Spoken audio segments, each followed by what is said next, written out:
Hello students, आज हम पढ़ेंगे क्लास 8 का lesson tribal decoys and the visions of the golden age, इसका इंट्रोडक्शन। तो मैं लाइन बाय लाइन आपको ये लेसन समझाऊंगी। Please pay attention.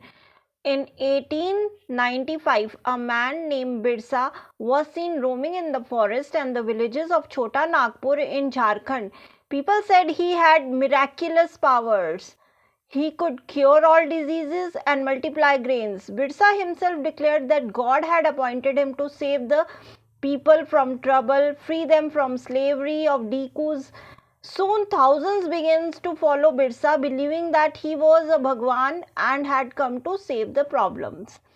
ये था आपका फर्स्ट पैराग्राफ। अब इसका एक्सप्लेनेशन समझते हैं कि बिरसा नाम का एक लड़का था जो छोटा नागपुर झारखंड में दिखाई दिया और लोगों को लगा कि उसके अंदर मिराकुलस पावर है, वो बीमारियों को ठीक कर सकता है, ग्रेन्स यानी कि अनाज को ज़्यादा कर सकता है। लेकिन बिरसा ने ये कहा कि वो एक भगवान का इंसान है, भगवान ने उन्हें अपॉइंट किया है ताकि वो अपने लोगों के दुख दर्द को दूर कर सके और उन्हें स्लेवरी से बचा सके, आउटसाइडर्स की। आउटसाइडर्स यहाँ पर बोला गया है ब्रिटिशर्स को, ठीक है। इतना ही नहीं, हजारों की संख्या में लोग बिरसा की को बिलीव करने लगे और ये मानने लगे कि वो उनके जितने भी दुख दर्द पीड़ा परेशानी है उनसे उन्हें छुटकारा दिलाएगा, ठीक है। और उसको भगवान का दर्जा देने लगे to solve all their problems. So this was the first paragraph. Now we come to the second one. Birsa was born in the family of Mundas, a tribal group that had lived in Chota Nagpur, but his followers included others, tribals, and the regions of Santhals and Orions. All of them in different ways were unhappy with the changes they were experiencing and they were facing under the British rule. Their familiar ways of life seemed to be disappearing, their livelihoods were under threat, and their religions appeared to be in danger.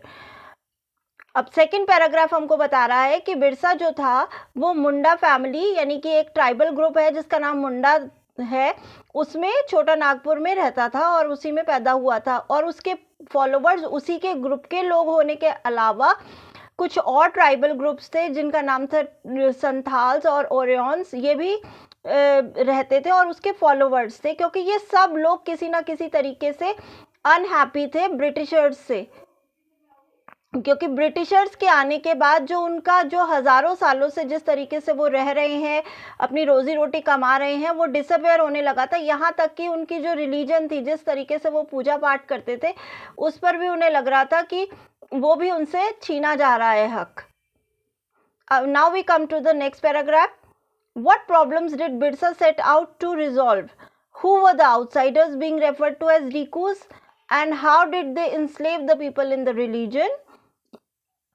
And what happening to the tribal people under the British? How did their lives change? And these are some of the questions you will read in this chapter.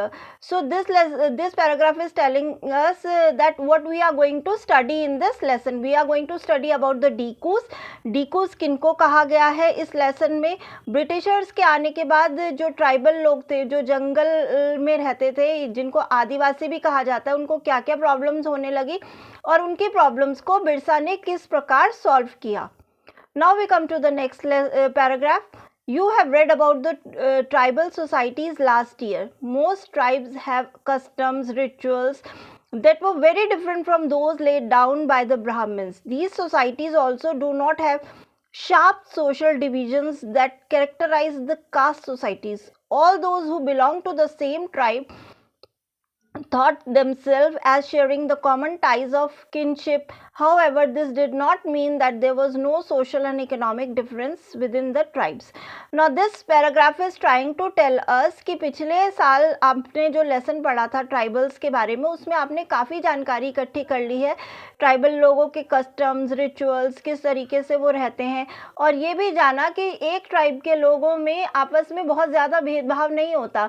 मतलब अगर हम लोग एक tribe के हैं तो सब एक बराबर हैं। इस तरीके से वर्ण व्यवस्था जिस तरीके से अर्बन एरियाज में थी वैसी नहीं थी कि भाई ब्राह्मण हैं, क्षत्रियाज हैं, वैश्याज और शूद्र हैं, ऐसे क्लियर कट डिमार्केशंस नहीं थी। इसका मतलब ये नहीं है कि डिमार्केशन थी ही नहीं, थी, लेकिन बहुत रिजिड भी नहीं थी। Now we come to the next part or the next page of your book. I hope you have understood till now. Now, next is how do tribal groups live? और मतलब ट्राइबल 19th सेंचुरी में ये लोग कैसे रहते थे. So in my next lesson I am going to explain you about the Jhum cultivation and some of the hunter gatherers. Till then, keep revising what I have taught you till now. Thank you, students.